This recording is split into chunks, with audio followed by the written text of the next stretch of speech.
to cloud. All right. My name's Ingrid Sandberg. I work for the Center for Technology and Training. We serve as Michigan's LTAP office. LTAP stands for the Local Technical Assistance Program.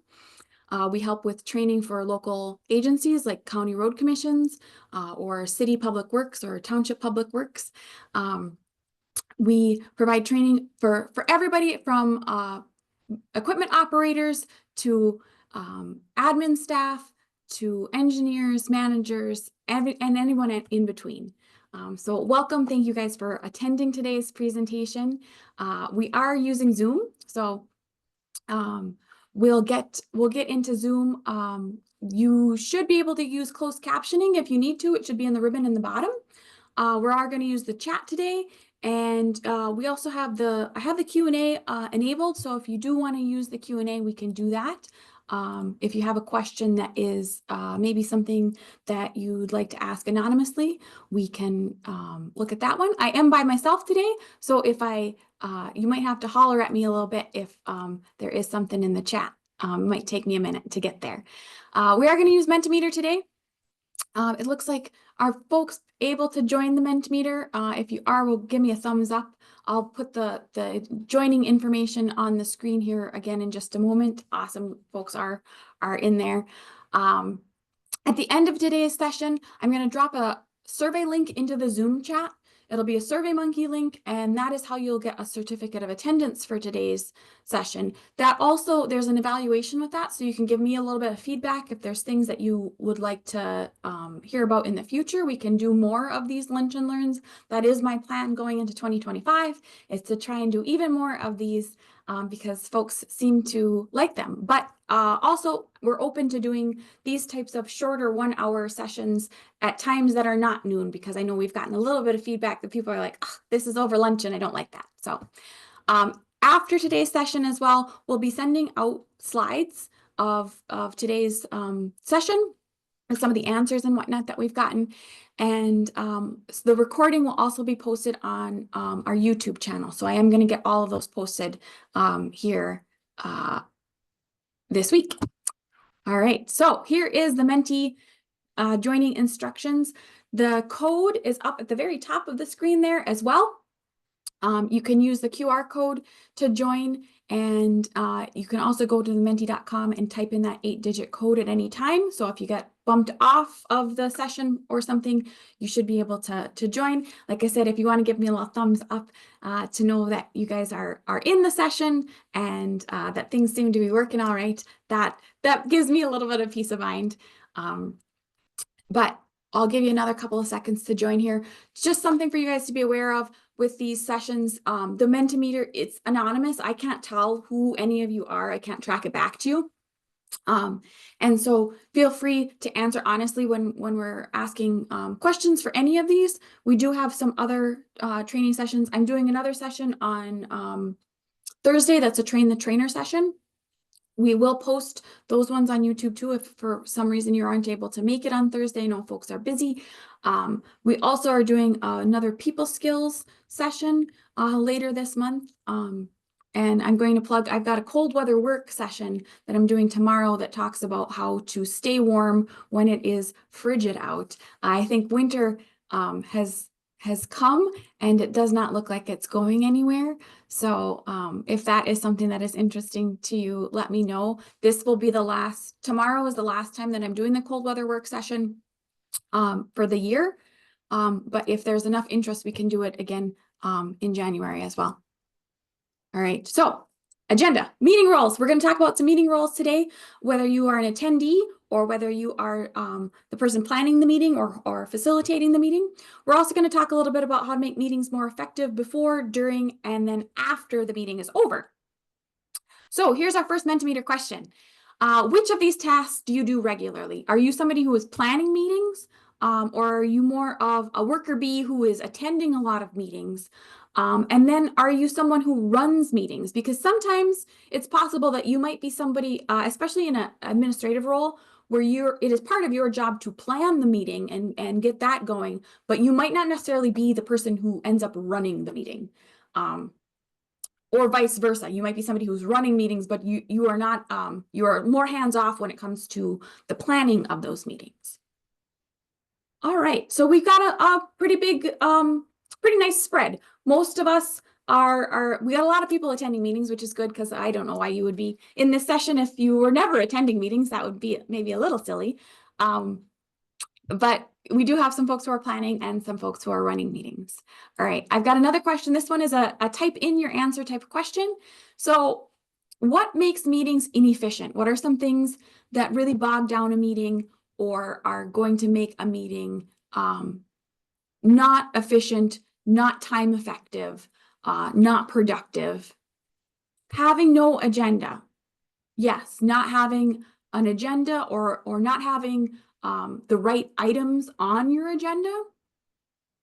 Having meetings too often, too frequently meetings. Yes, sometimes it feels, I have been in that position where it feels like I didn't have any time to get the work done from the last meeting, and now we're having another meeting to meet about what we did in the last meeting. I need some time to actually do things. No agenda, not staying on tasks, lacking a goal or a purpose. Yeah, those are for sure situations where, what else? No decisions, no next steps identified. Yes, that kind of goes along with your goal. If you don't have a goal, it's really hard to figure out what are the steps that we need to take to achieve that goal. Not staying on topic. One person who's kind of dominating the meeting. Yes. Or not having the right people in the meeting. Yes. Sometimes not having the right people in the meeting means that you have too many people. Sometimes it means that you don't have enough people because you need to make a decision and the person who is the decision maker is not there. Not being prepared, being tardy, yeah, being late to a meeting, not being not sticking to an agenda or having side conversations or going on a little tangent about something else. These are all, yes, these are all things.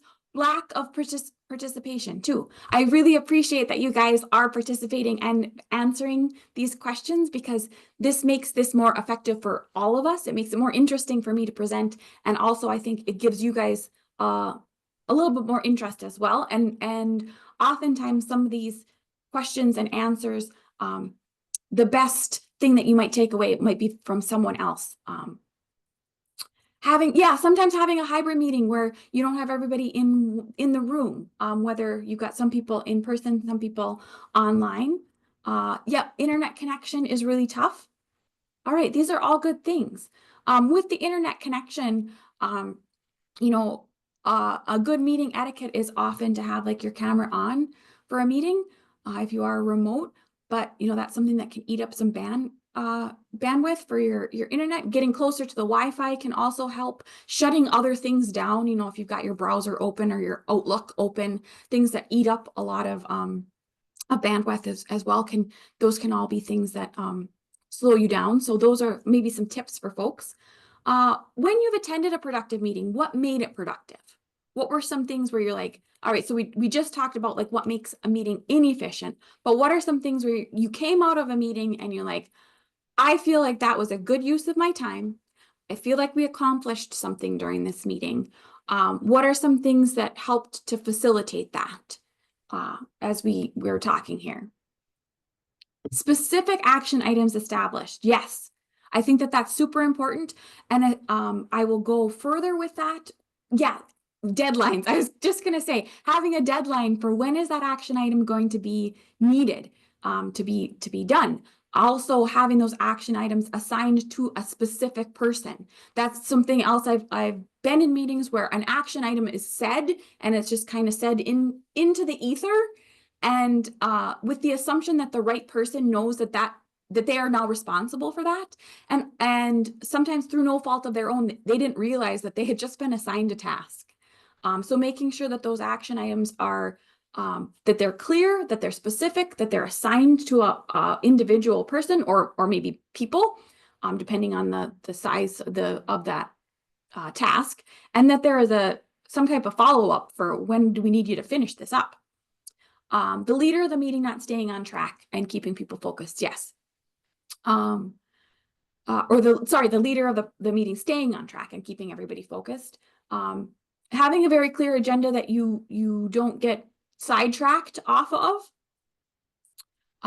Starting on time. Yes, that's huge. That is one of the things, we started right at noon because I know you're all busy people. Everybody's busy. and you don't want to waste time. Receiving a good set of meeting minutes after the meeting. Yes. Having those meeting agendas and keeping everybody on track. Yeah, these are all great. Little small talk. Yeah, keeping things snappy. Like we've all got stuff to do.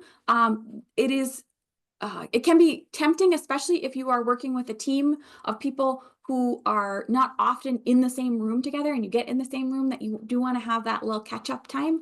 And I would say that it's hard, right? Especially if you like your coworkers. I am very blessed that I really do like my coworkers. And so it can be difficult to stay on track and not get off on a little side tangent. What I would say with that is maybe plan some time after the meeting, before the meeting, that is dedicated to, like, let's have a little chit chat. Let's have a little catch up time. Not enough context. Yeah, why am I even at this meeting? What am I doing? Having that context so you know why you were there and what's expected of you. And then, yeah, keeping meetings straight to the point. All right. In terms of keeping meetings straight to the point, let's talk a little bit about what is a good reason to have a meeting. So I've got lots of options for you. You should be able to select more than one. So go ahead and while I'm talking, you can start selecting these. But how about coordinating with others? Is that a good reason to have a meeting? Sharing an update, is that a good reason to have a meeting? Gathering information, brainstorming, trying to problem solve, is that a good reason to have a meeting? If you are seeking input on something, is that a good reason to have a meeting? If you are trying to make a decision, is that a good reason to have a meeting? And then lastly, if you are making an announcement, is that a good reason to have a meeting?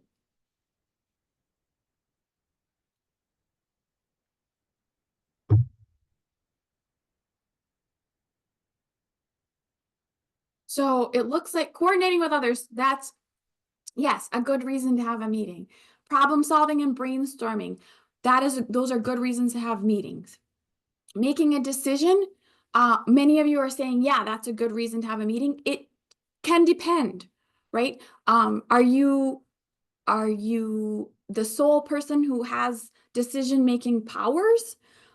Maybe it's better for you to solicit some input in another way, like a survey or something like that, and then gather that information and have a meeting. We've done that here at Center for Technology and Training. Sometimes when we're talking about maybe purchasing equipment, I've done this where I've sent out a survey and said, what are your needs? And here are some options that I'm thinking of.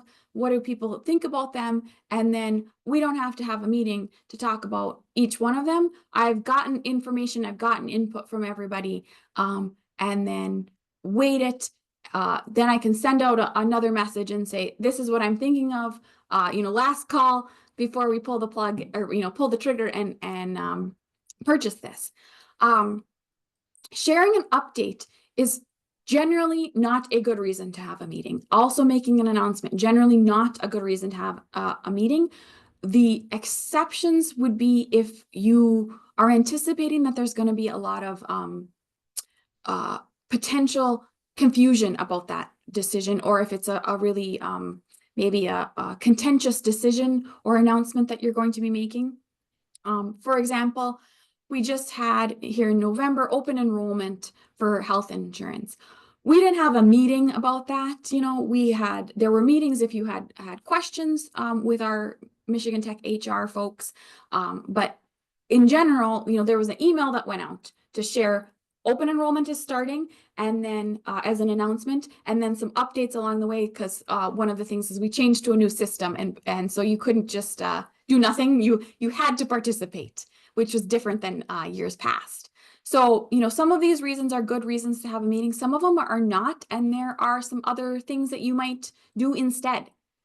So the definition of a meeting, this is one of the things I like to start with here, is a meeting is an assembly or conference of persons for a specific purpose. So we're getting some folks together for a specific purpose. There is a goal to this meeting. There is a reason that we're having the meeting. And I think that is a great place to start when we are planning a meeting, because Is a meeting even necessary? What's the purpose of this meeting? If you cannot articulate clearly what the purpose of the meeting that you want to have is, you shouldn't be having a meeting. Let's think about some things that maybe the meeting could be instead. Instead of a meeting, could we have a phone call? Sometimes you just need to pick up the phone because you really only need to talk to one person. You don't need to get a bunch of other people in to talk about something. Sometimes it can be an email, like an announcement, or an update. Maybe that's an email. For those of you who might do a daily or weekly check-in kind of a meeting, I would suggest considering, at least, could that be something else? Because sometimes those updates end up being maybe a supervisor and one person, giving their update to the supervisor, and you might have several other people who are not necessary to be in this, right? The person who's giving the update, their work does not really overlap with anybody else's in the room. So now these folks are just there. And sometimes it's nice to know what your coworkers are doing, but sometimes, like, I got other stuff that I could be doing. I could have shot an email to my supervisor to give them an update about this, or maybe it should be like a phone call or a one-on-one type of meeting. Could this be a memo? Is this, especially if this is something that you are expecting folks to remember long-term, like a change to payroll, a change to health insurance, a change to expense reporting, something like that. Maybe this needs to be a memo, something that folks can refer back to, as opposed to a meeting where, maybe not everybody can make the meeting. What happens for those folks? Should this be a survey? Maybe if you're trying to get some input about something, maybe this should be a survey that then gives you the information that you need to have a meeting. But before that meeting happens, let's gather some information about what we're looking at. Maybe, as opposed to a separate meeting, maybe this just needs to be an agenda item on an existing meeting, especially if it's the same players, that this is a way to get a specific purpose done, but maybe a smaller specific purpose. Or again, this is another way to share some information between people, a shared editable document, whether that's a Google Doc, or if you're using Microsoft and you're using Microsoft 365, where you can have a Word document that's shared, or maybe it's a bulletin board. Maybe it isn't an online document. Maybe it's a bulletin board or a whiteboard, where folks can let other people know what they're doing, or maybe what they need help with. Maybe that isn't a better way and a more dynamic way to do something than having a meeting. All right. So the next piece of this is, all right, we've established we do need a meeting. We have a specific purpose that we're trying to accomplish, and we do need to have a meeting. But now let's talk about who should be at this meeting. Who are the folks that need to be at this meeting, and why do they need to be at this meeting? When we're talking about, the people who need to come to a meeting, they should also be able to, you should be able to say why that person is going to be at that meeting. What is their role? Why do they need to be at that meeting? And then identify who those people are. If you're trying to make a decision, are the people who are going to be impacted by that decision there? Are the people who are able to make that decision there? And once we have kind of established who the right players are, we need to figure out where and when this meeting is going to happen. So before a meeting, we want to have some planning. Success favors the prepared. So before a meeting, there's some considerations to have as you're going into this meeting. So what is the role of our meeting attendees? Is this somebody that's internal to our organization, or is it somebody external to the organization? What are people's schedules? Where are they located? Are we all located in the same place, or are we scattered all over? And then what is their availability? Like, for example, if I am trying to schedule a meeting with our director, Tim, who is awesome. I love Tim, but Tim is a busy person. He has a lot of meetings that he attends, and he's traveling quite frequently as well. And so trying to make sure that I can schedule a meeting, if I need Tim to be in the room, I need to consider his schedule is probably the most difficult to work around in our office. So let's make sure that we find a time that works for him. And then from there, we can try and find a time that works for everybody else. So here is a question for you as an attendee. I'm sure that all of you have been asked to attend a meeting and you're like, I have no idea why I'm being asked to this. How do you ask, why am I invited to this in a polite way? I mean, you can ask, hey, why am I invited to this? But what are some other ways to ask that question? Because I think depending on your relationship with the person who has invited you, my coworkers, it is easy to be like, why do you want me there? But if you've got, this is one that you guys should be able to type your answers in. But maybe you've got a client or your boss or what can I do to prepare? That is a great question for folks. This can be a more difficult question. You might want to be a little bit more tactful than like, why the heck do I have to go to your dumb meeting? What role am I expected to fill? That is an excellent one as well. I want to prepare for the meeting. What do I need? What do you need for me to be successful? What information do you expect for me to provide? Yeah. What information, what input are you looking for? What is my role and how can I prepare are two really, really good questions that are very good to fall back on. And I think if somebody can't tell you what your role in this meeting is or what you need to do to prepare for that meeting, I think it is fair to ask them, do you need me at this meeting? What is my role is something my coworker Pete Torla is famous for asking, what is my role at this meeting? What is my role? And I think that it is a very effective way to maybe get the meeting planner, if you are not the meeting planner, to kind of think about like, what is this meeting? What are we doing here? It can be a kind of a way to guide things, even if you are not the person planning the meeting. And if you are someone who is planning a meeting, you should be able to answer how somebody needs to prepare and what their role is for anybody that you are asking to attend that meeting. If you cannot answer those two questions for them, don't invite them. Why are they there? And I think sometimes we fall back on the idea of like, well, they might be interested, or maybe you don't want to offend somebody, right? You're like, ooh, they might feel like they're left out if I don't invite them to this meeting. And to that, I would say, include them on the follow-up to the meeting, a message that you send out after the meeting. Let them know ahead of time, hey, I'm going to send you meeting minutes or a follow-up of what we discuss. I do that with, lots of folks in our office. Again, sometimes we've got people who are out that day, whatever. And it is a nice thing to let people know what was discussed, a quick email. But that doesn't mean that they have to be involved in every single meeting. Yeah, that's a wonderful response. I appreciate your insight to this. I'm new to this meeting. What kind of insight are you hoping to gain from my inclusion? Yes. So you're saying like, hey, I'm glad that you included me, but I don't know why. There are some nice ways. Yeah, I see we have a meeting. Would you like me to attend? Yeah, sometimes there are meetings where you're like, I have this other thing that is very important. And maybe I'm going to miss it. You can also, as an attendee or an invitee, ask, hey, I'm going to miss this meeting. Can you catch me up afterwards? Can I be included on the meeting minutes or any email or message afterwards? Is there another way I can be beneficial to the final purpose? Yes, that is also a great one.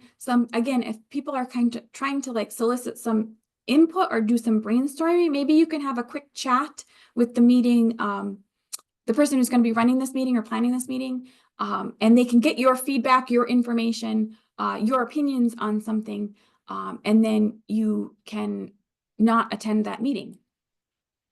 All right. So as somebody who is planning that meeting, or even as an attendee, those communications, you want to make sure, like I said, you've got that intent and those roles. And then as the person who's planning the meeting, you want to make sure if you do have things that you expect people to have reviewed before the meeting, that you send those out to them with enough time for them to actually review them. If you have a big giant document, you want to send that out, with a long lead time so people have a chance to review it. You don't want to send it out the morning of and then expect people to have reviewed that information. You also want to let people know what to bring to a meeting. So the what to bring, you know, if you are expecting them to have, if this is going to be a working meeting, do they need to bring a laptop and other equipment with them? Do they need to bring handouts or printouts? Are you going to provide that for them? Let people know how they can be prepared and also what you are expecting them to bring to the table. And sometimes what to bring is not a physical thing. Sometimes it's like, please bring 3 ideas for how to solve this terrible problem that we're having.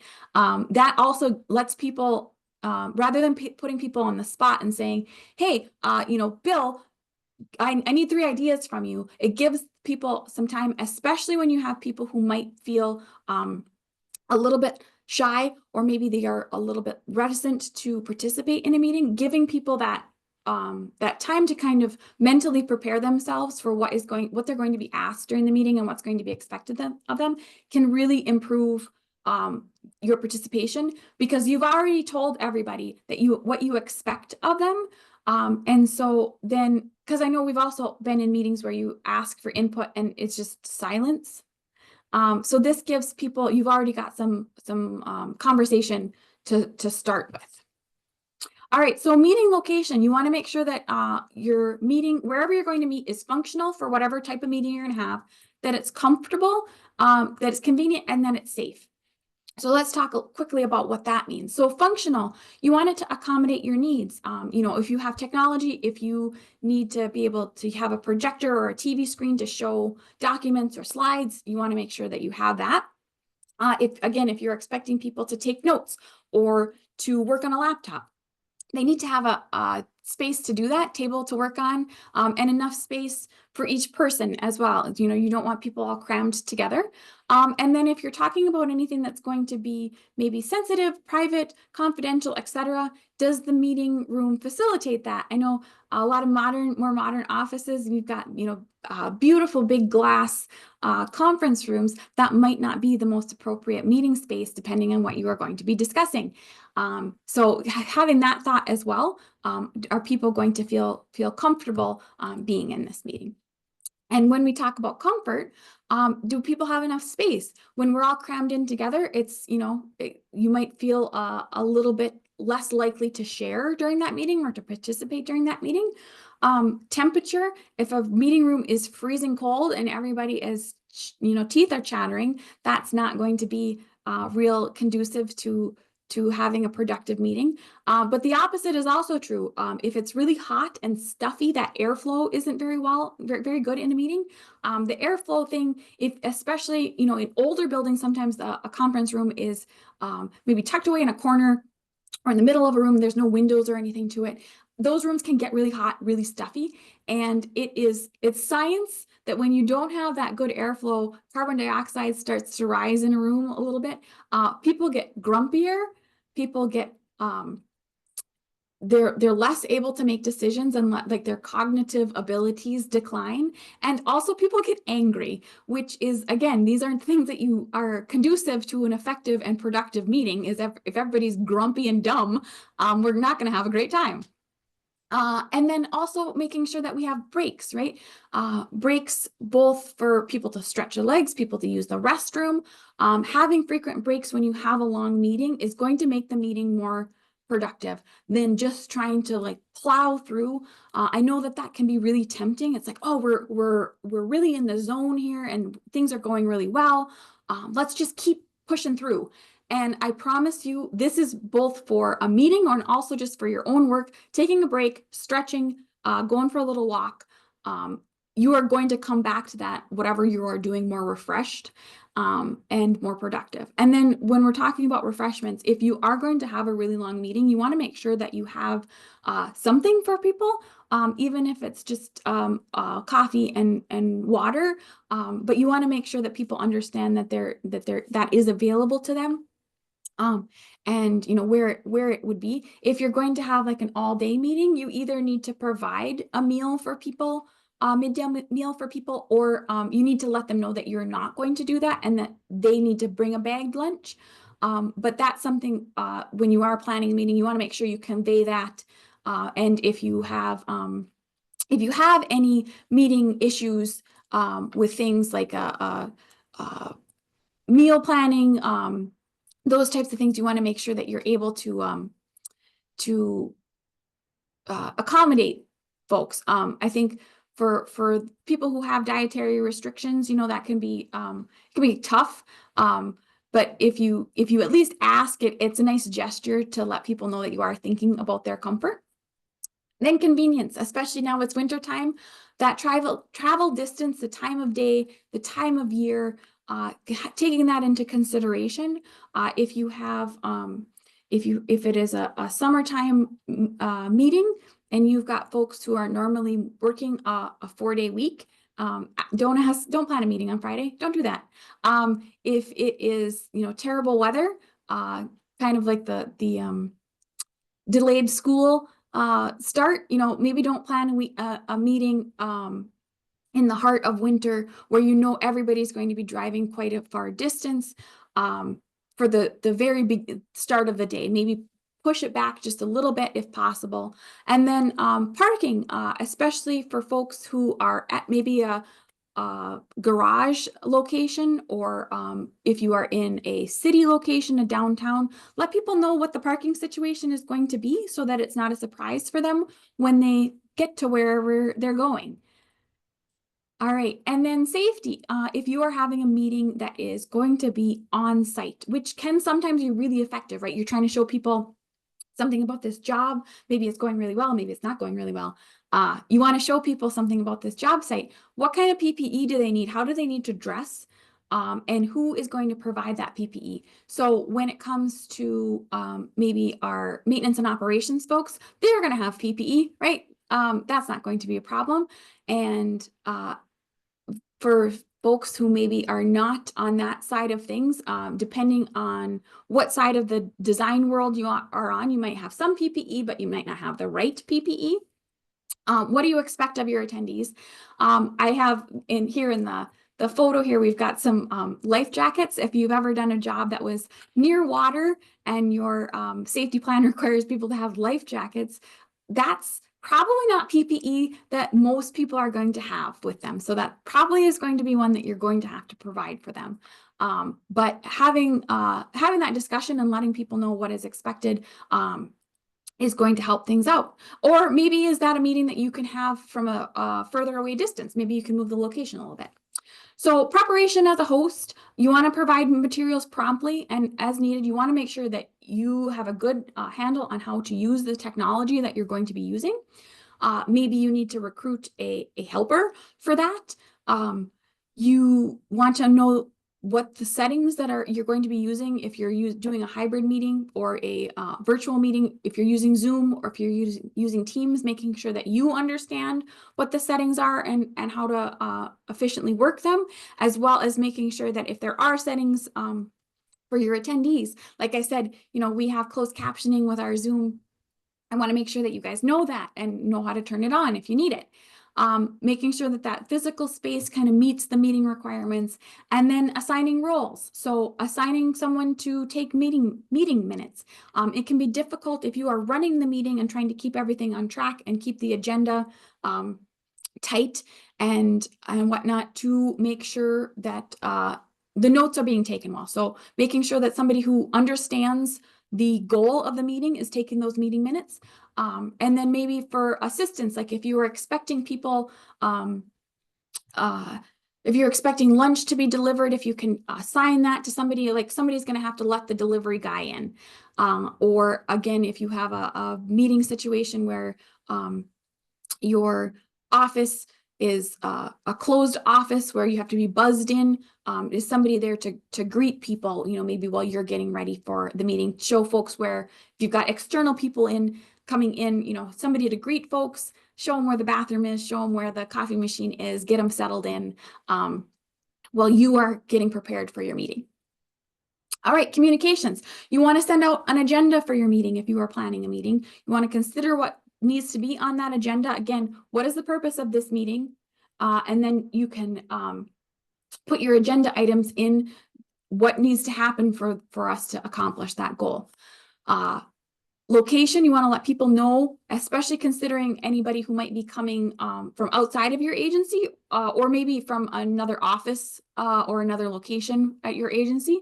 Are there gates, locked doors? Is there a detour? If you can send them a map or pictures of what it should look like, that can be really helpful for people just so that they feel a little more confident.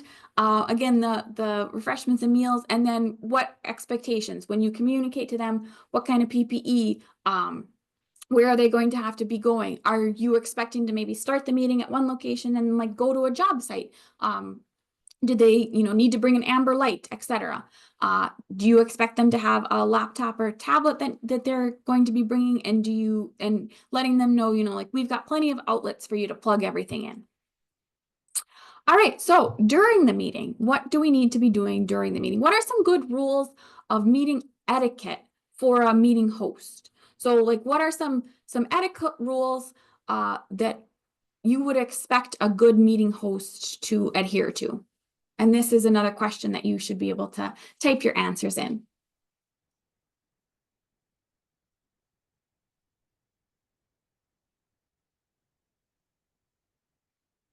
We've been talking a lot. I've been talking a lot in terms of in-person meetings, but yes, a good meeting host is going to have their camera on. For example, if I turn my camera off here, this is still an effective way to communicate with you guys. I can make our questions full size. But it is I think that it is a little bit more effective for you guys to be able to see me. You can see my face, you can see my expressions. Keeping things on time, both starting on time and keeping on time. I really think that it is important when you make an agenda to have an estimated time for how long do you think you're going to discuss each one of these things. And that at least gives people kind of an idea of like, we're kind of trying to keep things snappy and on time. And it also gives you as a meeting host an idea of like, oh, we went over a little bit. For this one, so we're going to have to spend a little bit less time, or we're getting close to the time that I allotted for this agenda item, so we need to kind of wrap things up. Are there final thoughts? Can we move on? Being respectful of other people, being respectful and open to other people's opinions, or especially if you've asked people to come to this meeting, right? You want their input, you want their opinions.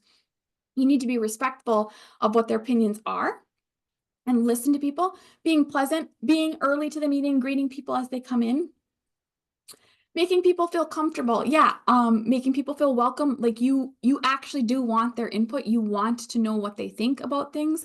You want their help with whatever problem it is that you are trying to solve.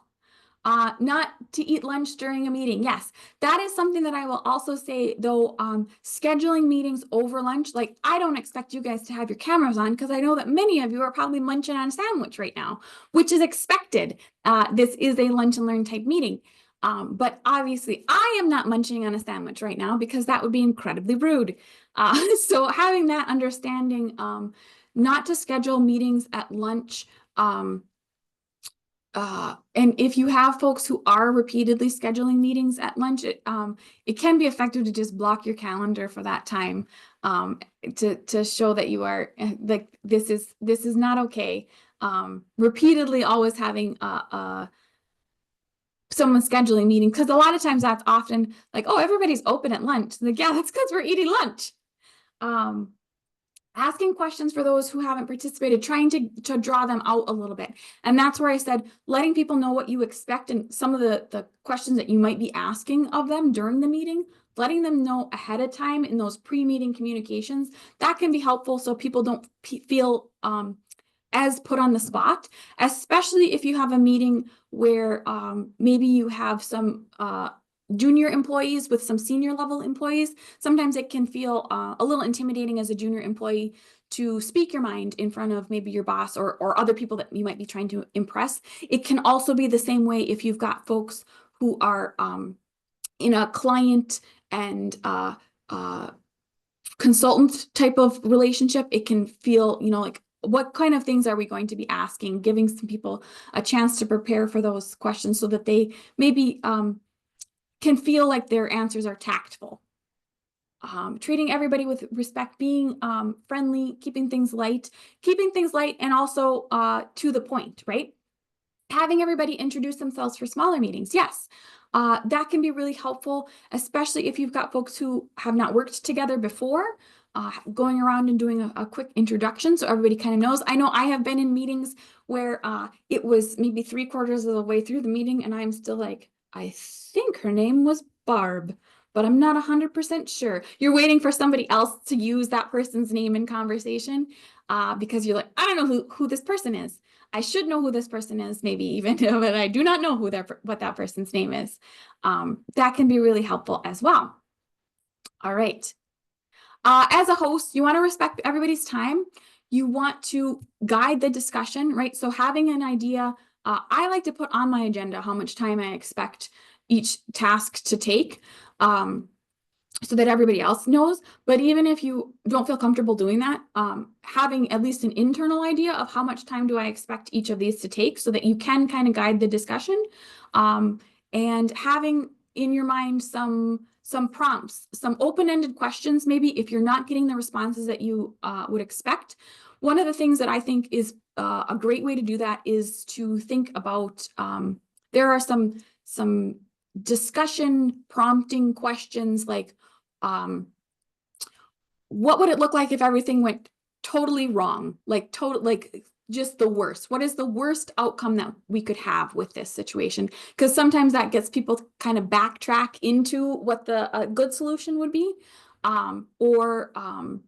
Another thing that can be helpful is it's one of the evaluation questions, two of the evaluation questions, I guess, that we ask at the end of this session during our survey is, what was the best thing? What did you like most? What did you like worst? Kind of some people refer to that as rose and thorn questions. So, a good thing and a bad thing. But making everybody feel welcome, like you actually do want their input. And then the next piece for hosts is, you want to follow up after the meeting. So following up with action items, following up with what was discussed, following up with next steps. So what are some good rules of etiquette for meeting attendees? As a meeting attendee, what should be expected of folks? And this is another one that you get to type in your answers. Stay off your phone. Yes. I think that this is a tough one, right? Because especially if you are somebody, many of you I know are in positions where you are managing other people. You might have people in the field. You might have other things that are going on. It can be difficult to not be on your phone. It can also be really tempting, especially if maybe there's been a little bit of a tangent that folks are going off on that doesn't really apply to you. So like, do a quick check your email, right? I felt my phone buzz 10 minutes ago. I should really check and see what that is. Stay off your phone. Having a rule at the start of a meeting that, phones stay in pockets, or at least letting people know, like if there is something, hey, I have a crew that is out working and they're whatever they might be doing. I may get a phone call during this and I may need to check that. Keeping track of your own responsibilities. Yes. Sometimes we've got people who micromanage during a meeting. And also sometimes we've got people who are head in the clouds and they're not realizing that they have been assigned tasks. Paying attention, participating in the meeting, being attentive, being prepared, and asking questions. Yeah, asking follow-up questions of other attendees. Staying on topic, keep your camera on and mic off unless you are speaking. Yeah, those are excellent so that you can still see people's faces, but maybe you don't get the background noise. There are also things that you can do in your settings for your own Zoom or Microsoft Teams to eliminate some of maybe the background noise that might be happening. But yeah, especially if you are working from home or working from a job site or something where there might be some background noise, having that mic off so it's not a distraction to other people. Let's see, asking questions if you're unsure about, yeah, a lot of the times people, if you make an assumption with things, that can go really wrong. And especially I feel like this happens more often in online meetings, because sometimes the nuance of something gets lost a little bit. I think that online meetings with cameras on are better than a conference call. but there are still some drawbacks to being online versus having people in the same room. But I will say again, winter in Michigan, sometimes having the ability to meet online instead of traveling is both the better decision and the safer decision for how to do your meeting. Contributing to the discussion, being prepared. Yeah, having a non-distracting background in a session that is online. So, you know, if you've got a messy background to you, having something that is not going to distract folks, arriving on time, arriving early to your meeting. Yes, these are all great things. All right, so attendees, you want to be prepared, you want to be engaged, and you want to be collaborative. You're there for a purpose, you know what your role is, you know how you are prepared to be there, and so you want to give your opinion, you want to help make decisions, help move towards solving whatever the task or problem that you were assembled for, and then also taking some responsibility and taking some action items going forward. All right, here is a question. Do you need to take meeting minutes? Is that a requirement for like a successful meeting? Do you need to take meeting minutes? And this is something to, I didn't say this at the beginning, but all of this has to do with kind of informal meetings as opposed to formal meetings where you might do like Robert's Rules of Order, like a public meeting where, you know, everything has to be motioned and seconded and etc. For those, you have to take meeting minutes. But this is more of a question of, you know, for a more informal, maybe inter-office meeting or a project meeting, do you have to take meeting minutes?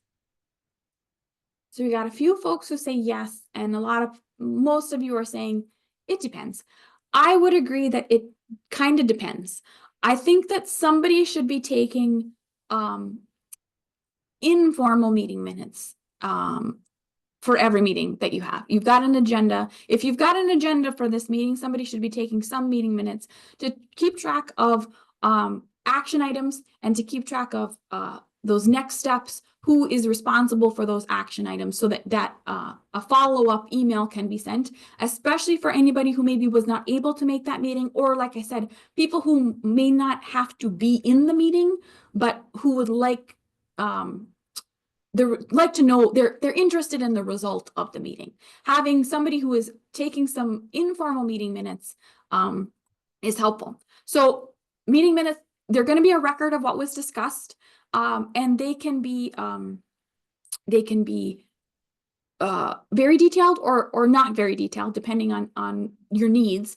They're going to record those action items. That's really the biggest piece, is that you want somebody who has recorded the action items, who's assigned what kind of deadlines, what kind of next steps. And then it avoids those misunderstandings of, I came out of this meeting thinking that was assigned to you. You thought it was assigned to me. There was no follow-up email or anything to clarify any of that. We say we're going to meet in a week. We meet in a week. Nothing has happened because I assumed you were working on it and you assumed I was working on it. That is going to be really helpful to avoid those types of misunderstandings and to make the follow-up email or follow-up message after the meeting easier. So how do you decide who should take meeting minutes? I think oftentimes meeting minutes get delegated to a junior employee, which sometimes is good and sometimes is bad. Sometimes meeting minutes are actually part of somebody's job duties. If they're in an administrative role, that might be something that is they are going to be taking the meeting minutes for every one of the meetings. Hosts should assign it. I think that is a really good yeah, if there's members missing, for sure, you should definitely take meeting minutes if somebody is not going to be there, so that they are caught up. Somebody's not leading the meeting. Yeah, I think that is an important piece of like, who is the actual person who's going to be taking the meeting minutes. It can be kind of a hard thing to both lead a meeting, keep track of time, keep things on task, and also be jotting notes down. Host assigning ahead of time. Yes, I like that a lot. So that somebody understands that is going to be one of the roles for them during this meeting. Yeah, knowing if it is a public meeting, those minutes are going to get posted. Asking, yeah, soliciting some volunteers can be helpful too. Yeah, if you are in a situation where it is a more public meeting or a group, a formal group, having a secretary, they're probably the person who's going to be doing it. Somebody who understands the discussion. That is one of the most important pieces of this, I think. So I have been asked to take meetings when I was just a little baby engineer. And it was so hard because it was the first time I had ever been at that meeting. There was a lot of like terms and acronyms that were being thrown around that I didn't know what they meant or the context of that they were being used in. And so it was really hard to take meeting minutes. And then my boss, who had to help then afterwards translate some things, and before those meeting minutes were anything helpful to actually be sent out. So you want to make sure that whoever is taking the meeting minutes is somebody who does understand things. So sometimes having the most junior person do the meeting minutes, sometimes it's like, oh, that's a good task for you to just be involved in this. That's not necessarily the best situation. You want to make sure that somebody does understand it. And like I said, I think having that assigned to someone, you don't want to do meeting minutes by committee. That's bad too. I feel like that is not a great situation because if you say we're all going to combine our meeting minutes together at the end, it's a recipe for things to get missed and to have those misunderstandings again, because I thought I wasn't assigned to this and you thought you weren't assigned it. Yes. All right. How about some productive disruptions? So side conversations, sometimes they aren't, it's a productive side conversation. Like this is something that does need to get hashed out. It just probably doesn't need to get hashed out right now with all of the people that are in the room. It's between like maybe two people, and it is productive, but it's not productive right now. How do we handle these type of things? What do you do when a meeting starts to get off topic? What are some things you can do?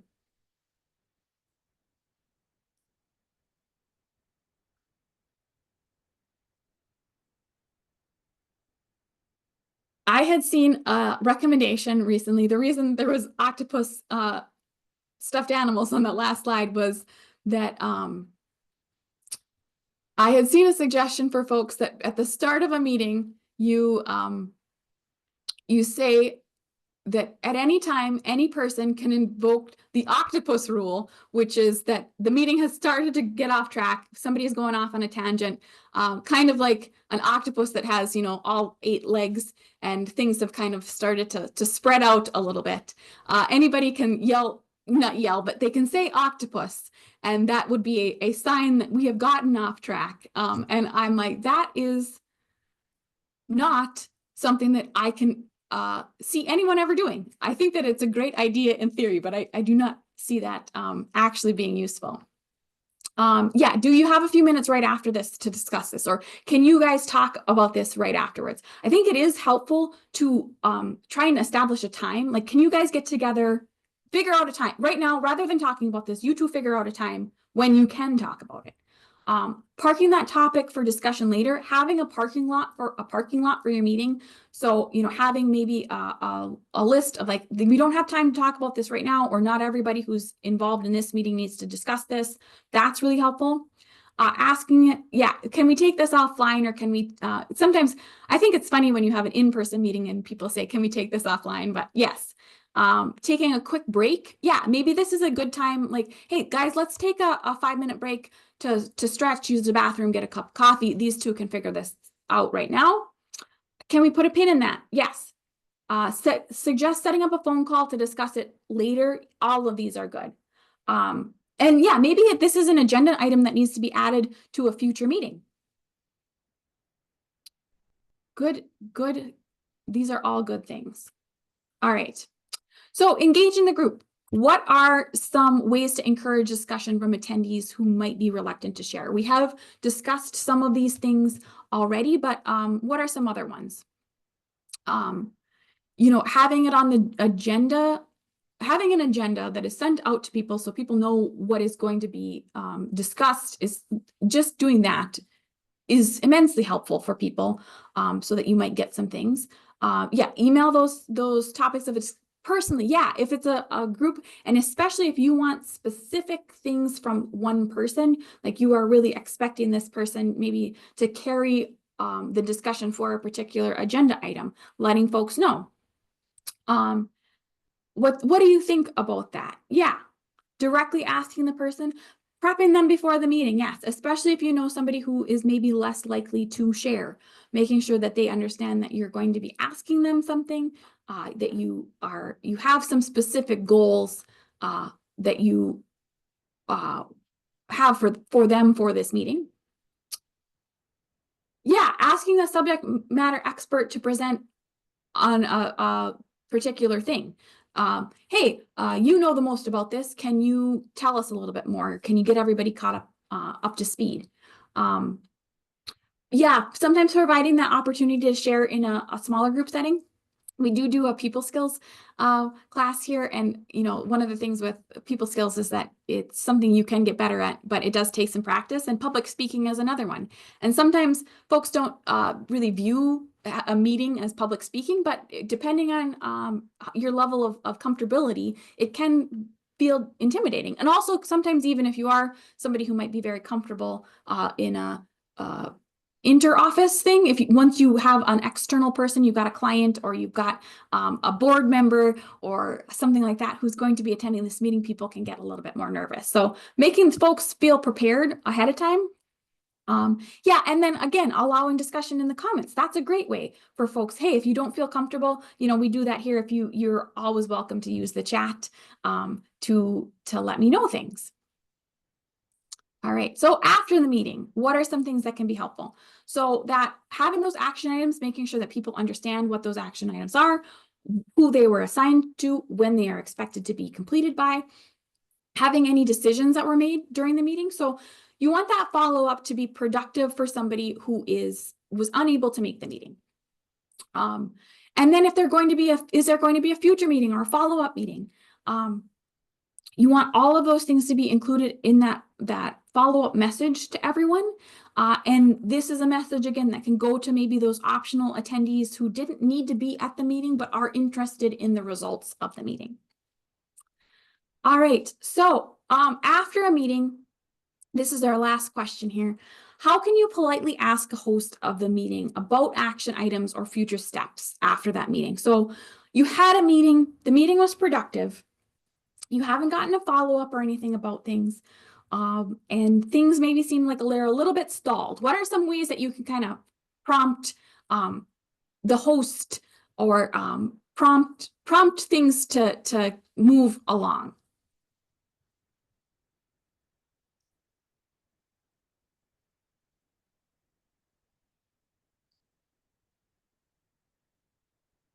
Following up on a previous, what are some goals you'd like to achieve by the next meeting? That's great. Where did we leave topic X after our meeting? Yes. Where do we go from here? What are the next steps? Anything else?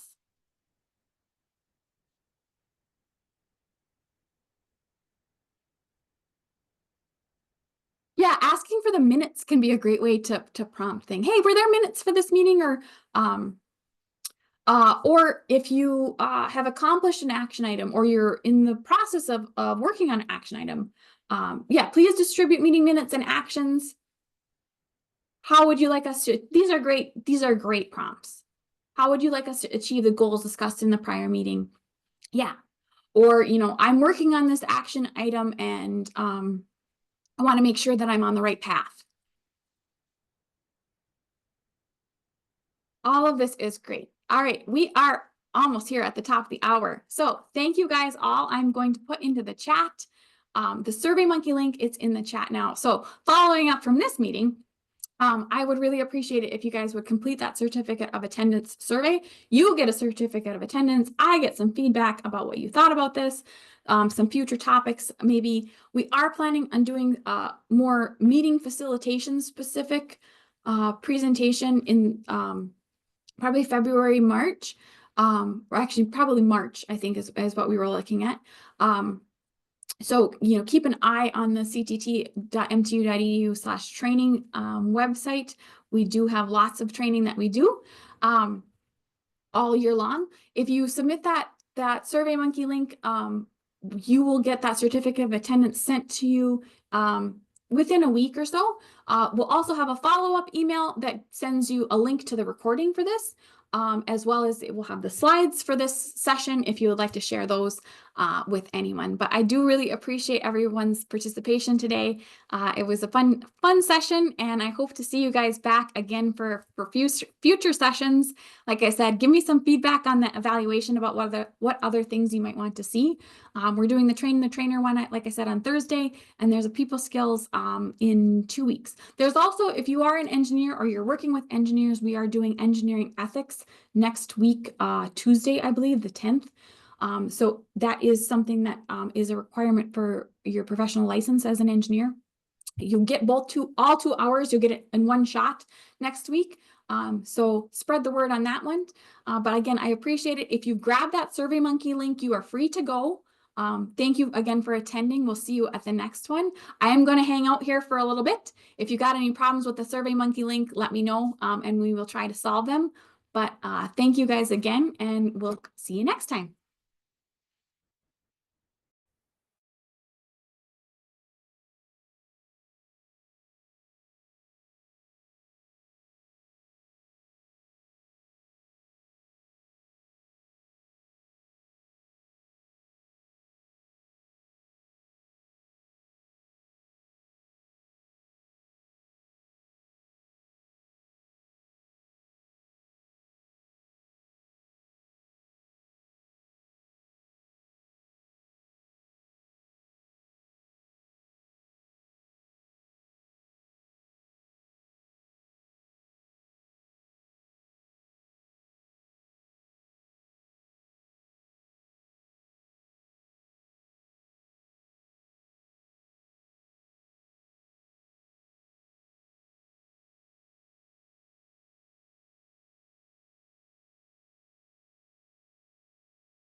For those of you guys who are still in the meeting, if you grab that survey link that is in the Zoom chat, after you've grabbed that, I'll hang out here if you want to fill it out right now. I encourage you to fill it out right now. But you are free to go after you grab that. There is no more meeting for today's meeting. Again, thanks for coming. I'm gonna hang out for probably another 5 minutes or so, and then I'm gonna close the room down. So thanks again. We'll hopefully see you in the future.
Okay, it looks like there's just a couple of you left in the Zoom room. If you're having any issues grabbing that SurveyMonkey link, let me know. Otherwise, I'm going to close the room at 1:10. Again, thanks. I know you might not actually be here. You might have gotten called away, but just in case you are there, I appreciate you guys coming, and we hope to see you next time. All right, bye-bye.